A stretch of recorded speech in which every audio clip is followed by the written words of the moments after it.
तेषां सततयुक्तानां भजतां प्रीतिपूर्वकं ददामि बुद्धियोगं तं येन माम् उपयान्ति ते।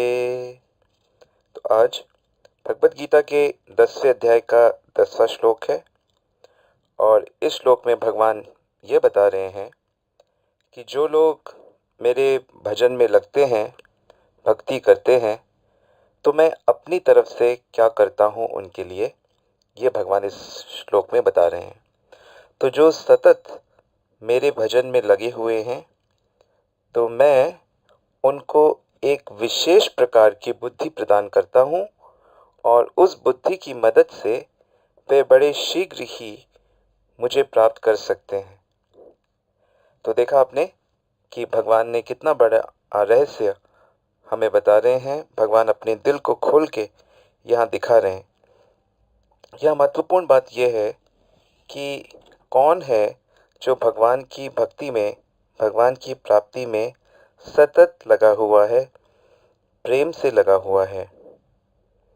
यानी कि भक्ति बहुत लोग करते हैं, माला करते हैं, तीर्थ में जाते हैं, लेकिन अधिकांश लोग सतत नहीं रह पाते। अनुकूल परिस्थिति में कुछ लोग भक्ति करते हैं, तो कुछ लोग केवल प्रतिकूल परिस्थिति में ही भक्ति करते हैं।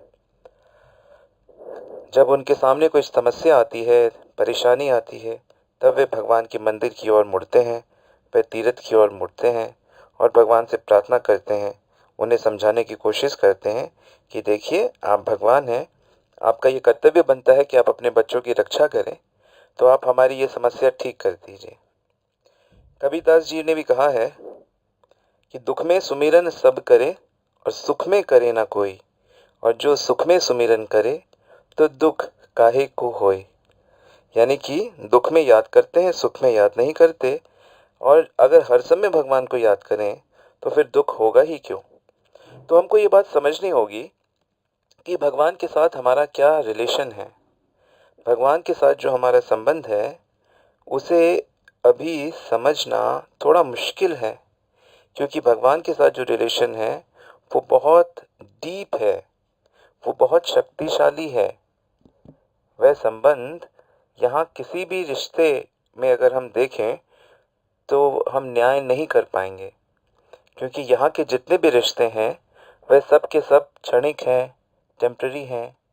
वह केवल कुछ ही समय के लिए प्रस्तुत रहते हैं, और उसमें भी यदि किसी के स्वार्थ की हानि होती है तो वह छोड़ने में ज़रा भी समय नहीं लगाता। तो इसलिए भगवान के साथ जो रिश्ता है वो बहुत ही शुद्ध है और बहुत ही लंबा है। लंबा ना कहे, हम यूँ कहेंगे कि वो हमेशा रहने वाला संबंध है, सनातन संबंध है। इसीलिए वैदिक धर्म को सनातन धर्म कहा जाता है। मैं कई बार पहले भी आपको बता चुका हूँ कि धर्म का क्या अर्थ होता है।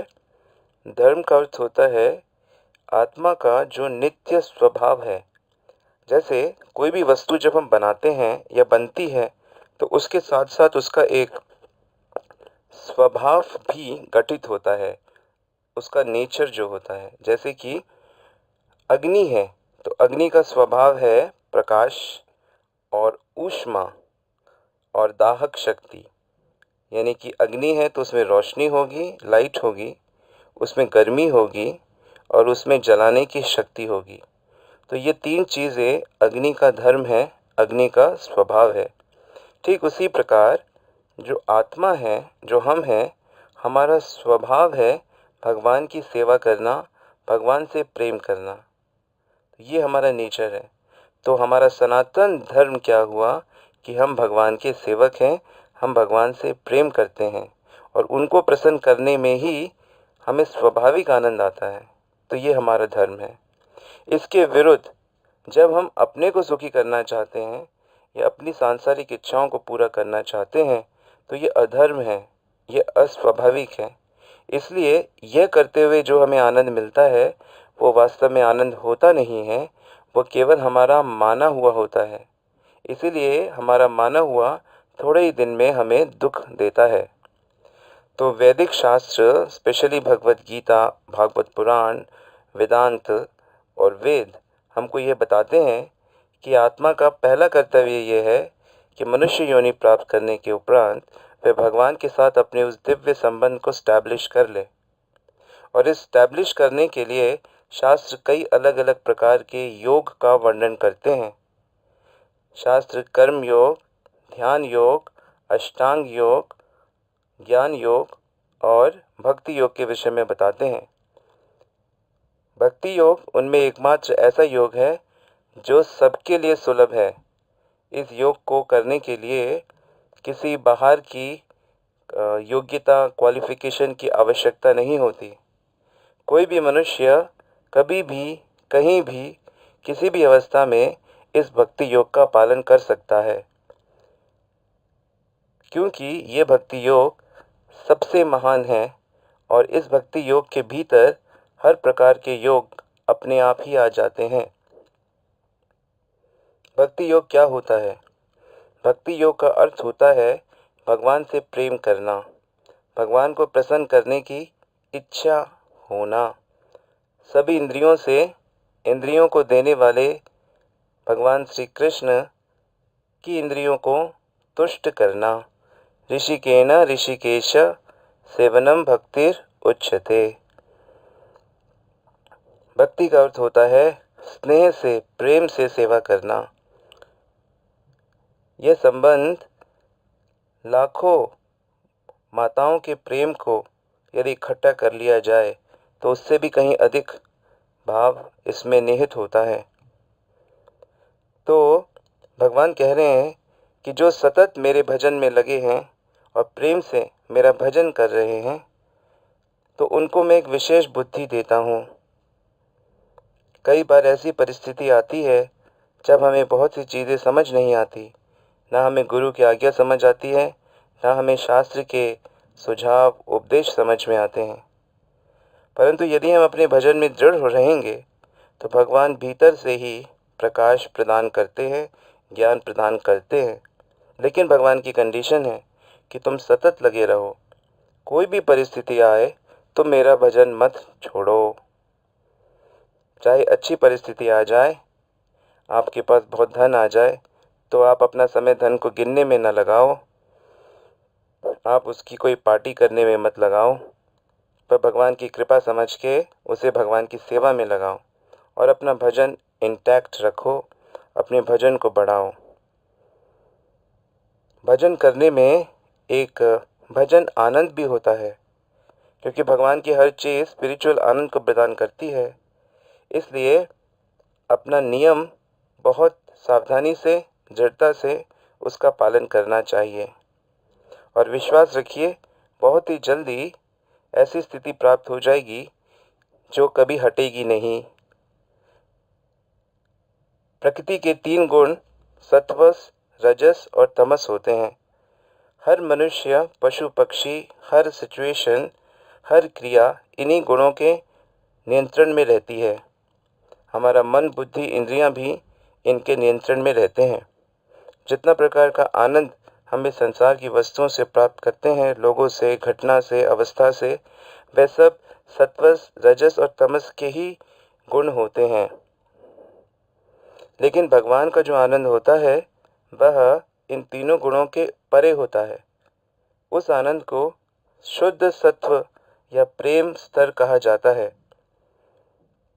तो भगवान जब बुद्धि प्रदान करते हैं और जीव भजन करता है, तब उसको वह शुद्ध सत्व वाला प्रेम प्राप्त होता है, वह आनंद प्राप्त होता है।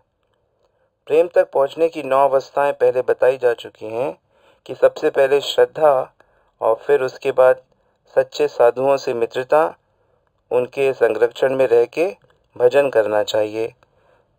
तो श्रद्धा, साधु संग, भजन क्रिया और फिर हमारे किए हुए पहले के अनर्थ, अपराध, हमारे पाप सारे धीरे धीरे समाप्त होने लगते हैं, जलने लगते हैं।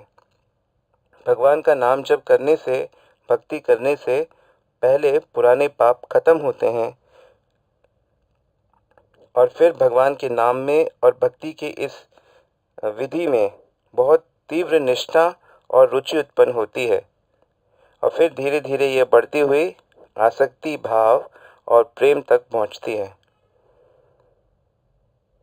तो भगवान हर किसी को इस प्रकार की बुद्धि देना चाहते हैं, लेकिन वह बस यह देखना चाहते हैं कि मेरा बालक मेरी भक्ति में लगा है या नहीं। ऐसे बहुत से उदाहरण हुए हैं जहाँ भगवान ने अपने इस शक्ति का प्रयोग किया है। जैसे कालिदास का उदाहरण लेंगे तो कालिदास एक बहुत मूर्ख व्यक्ति थे, लेकिन वह सतत अपने कार्य में लगे तो भगवान ने उन्हें विशेष बुद्धि प्रदान कर दी, जिससे वे भक्त महाकवि कालिदास बने। ठीक इसी प्रकार अन्य बहुत से भी भक्त हुए हैं। तो आज के श्लोक का यही आशय है कि सतत भगवान की भक्ति में लगे रहिए और इस चीज़ का खुद अनुभव करेंगे कि आपको बहुत सी चीज़ें अपने आप ही समझ में आ रही हैं। तो सार यही है कि मनुष्य को जल्दी से जल्दी इस बात को समझना चाहिए कि मनुष्य जीवन जो हाथ से निकला जा रहा है, बीता जा रहा है, उसका सटीक परफेक्ट उपयोग यही है कि ईश्वर से प्रेम प्राप्त हो, ईश्वर की सेवा प्राप्त हो। वैसे तो बहुत से लोग ये कहते हैं कि जिस भगवान को देखा नहीं उसके पीछे क्या जाना।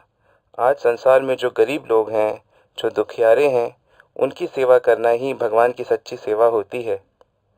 तो यहाँ पे ये बात समझना आवश्यक है कि हर कुछ भगवान का ही अंश होता है। तो जब हम किसी भी जीव की सेवा इस भाव से करते हैं कि इसके अंदर भगवान है और भगवान ने ही मुझे ये सेवा का अवसर दिया है, तो यह भी भक्ति बन जाती है। परंतु इसके अलावा भी भगवान की मानसिक सेवा, भगवान की पूजा, भगवान के शिव विग्रह की आराधना, उनसे प्रार्थना, उनकी लीलाओं को सुनना, उनकी लीलाओं को कहना, उनके नाम को गाना, उनके लिए भजन सुनना, भजन लिखना, उनकी याद आना, उनका ध्यान लगाना, उनके विग्रह की सेवा करना, उनके लिए मंदिर बनवाना, उनके स्थानों में जाके परिक्रमा करना, इस प्रकार उनकी स्मृति बनी रहना, तो ये सब विशुद्ध शुद्ध भक्ति के अंग होते हैं। सांसारिक जितनी भी सेवाएं होती हैं उसमें मान बढ़ाई का बहुत खतरा रहता है। हालांकि जब भी किसी प्रकार की आवश्यकता आ जाए तो किसी भी भक्त को पीछे नहीं हटना चाहिए और उसे भगवान की सेवा समझकर ही करना चाहिए। तो सबसे प्रार्थना है कि आप अच्छी या बुरी कोई भी स्थिति आपके जीवन में हो, यदि आपने भगवान का भजन प्रारंभ कर दिया है तो अपनी उस साधना को कम ना करें, उसे बढ़ाने की चेष्टा करें। और यदि आपने भगवान का भजन नहीं शुरू किया है तो ये हाई टाइम है, ये समय आ गया है कि आप प्रतिदिन भगवान का नाम जप करें। हरे कृष्णा कृष्ण कृष्णा हरे हरे, हरे राम राम राम हरे हरे। ये 16 अक्षरों का महामंत्र है जो श्री चैतन्य महाप्रभु ने आज से लगभग 500 साल पहले इस पूरे भारत में इसको फैला दिया। और इसके बाद श्रीला प्रभुपाद ने आज से लगभग 50 साल पहले इस नाम का प्रचार पूरे विश्व में किया। तो ये महामंत्र कलयुग के लोगों के लिए एक बहुत बड़ा वरदान है। इस नाम को जपने से मनुष्य के अंदर जितनी भी बुरी आदतें हैं, नशा है, बुराई करने की आदत है, क्रोध करना, लोभ करना, दिखावा करना, कठोर बोलना,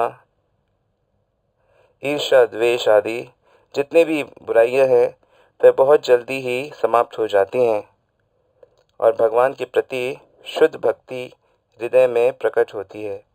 इसलिए हर व्यक्ति को जिसे भी बात समझ आ रही है, जिसे भी बुद्धि प्राप्त हो रही है स्पिरिचुअल, वह इस नाम को एक्सपेरिमेंट कर सकता है और इसके परिणाम को स्वयं अनुभव कर सकता है।